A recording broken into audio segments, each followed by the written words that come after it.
So you got yourself a brand new DSLR camera. As you open your starter kit, you realize that it shoots 1080p high definition video. Wow! You also notice that it shoots 24p. That's how movies are made. That's right. In order to take advantage of the camera's ability to achieve a beautifully shallow depth of field, like this, you bump your aperture all the way open.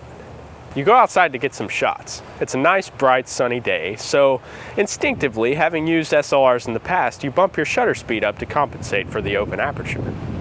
The shot looks good, right? Wrong. To the trained eye, it looks terrible. Why? Let's look a little more closely. Not there, please. The hand. The other hand. Yes, thank you. Look at this frame.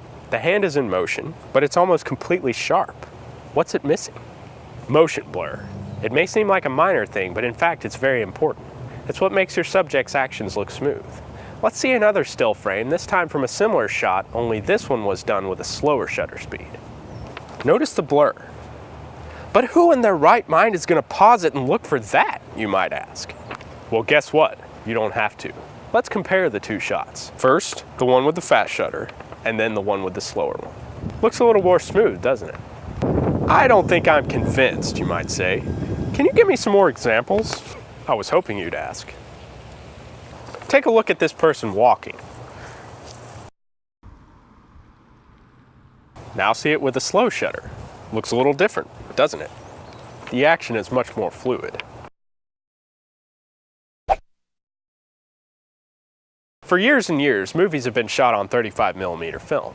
Now, these film cameras had a shutter inside that was shaped basically like a half circle. It was known as a 180-degree shutter. Now, the DSLR equivalent of a 180-degree shutter, after you do the math, which we won't get into here, is a 50th of a second at 24 frames per second. So don't go any higher than that. Unless, of course, you want to get that jerky, strobing look, like in this shot. Okay, I understand now, but how do I get a shallow depth of field outside if I don't use a fast shutter, you may ask? I have to do something to open up the aperture. Well, there's a solution to that.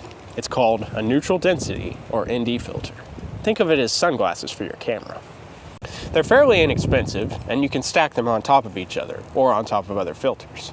The first purchase you should make if you're planning on shooting a film is a set of ND filters. They'll make all the difference in the world. In closing, I'd like to leave you with one final tip. When you're shooting video,